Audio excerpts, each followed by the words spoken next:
नमस्कार शेतकरी बांधवांनो, प्राची अॅग्रो इंडस्ट्रीच्या या ऑफिशियल युट्यूब चॅनलमध्ये तुम्हा सर्वांचं स्वागत आहे.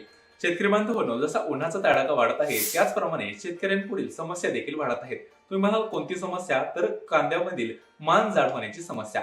जेवढी कांद्याची मान जाड असते तेवढाच आपला कांदा पोचण्यासाठी मदत होत असते.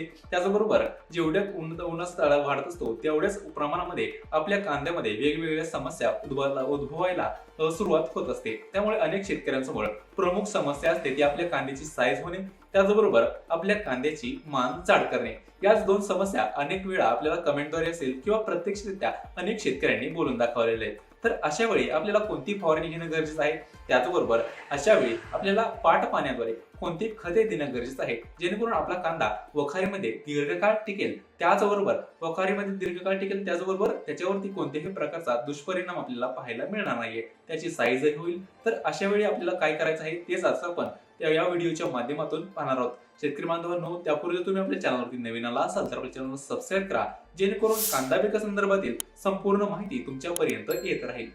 शेतकरी मित्रांनो, उन्हामुळे ज्यावेळेस आपल्या कांद्याची मान जाड होत नसते अशा वेळी आपल्याला कोणती फवारणी घेणं गरजेचं आहे ते आता पाहणार आहोत. यामध्ये आपल्याला घ्यायचं आहे आमला, जेणेकरून रस शोषक कीटक असतील त्यांचा प्रादुर्भाव आपल्या कांदा पिकावरती होणार नाही आणि आपला कांदा पीक सुरक्षित राहील. यासाठी हमला घ्यायचा आहे 2.5 मिली प्रति लिटर साठी. त्याचबरोबर आपल्याला यामध्ये रोप पावडर घ्यायची आहे.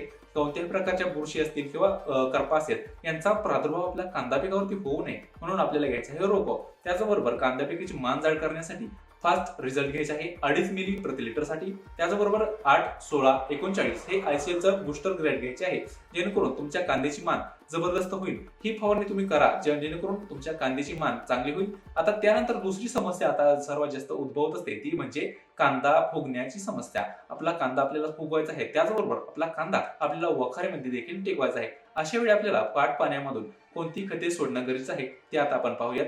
तर यामध्ये आपल्याला घ्यायचं आहे 13-40-13 3 किलो प्रति एकरासाठी. त्याचबरोबर फास्ट रिझल्ट घ्यायचा आहे 1 लिटर प्रति एकरासाठी. त्याचबरोबर ओके घ्यायचा आहे 1 लिटर प्रति एकरासाठी. त्याचबरोबर त्यासोबत आपल्याला दुसरं काय घ्यायचं आहे तर सल्फर 90 1 किलो प्रति एकरासाठी, जेणेकरून आपला कांदा वखाऱ्यामध्ये देखील दीर्घकाळ टिकेल आणि आपल्याला कोणत्याही प्रकारच्या समस्याला तोंड द्यायला लागणार नाही आणि आपल्या कांद्याची साईजही चांगल्या प्रमाणात होईल. हा डोस तुम्ही जमिनीमधून द्या, म्हणजेच पाट पाण्याद्वारे द्या, जेणेकरून तुमच्या कांद्याची साईज होण्यास मदत होईल. शेतकरी बांधवांनो, तुम्हाला जर कांदा पिका संदर्भातील संपूर्ण शेड्यूल हवा असेल तर स्क्रीनवर दिसत असलेल्या नंबरवरती तुम्ही व्हॉट्सअपला हाय करा. तुम्हाला कांदा पिका संदर्भातील संपूर्ण शेड्यूल त्याचबरोबर संपूर्ण माहिती मोफत दिली जाईल.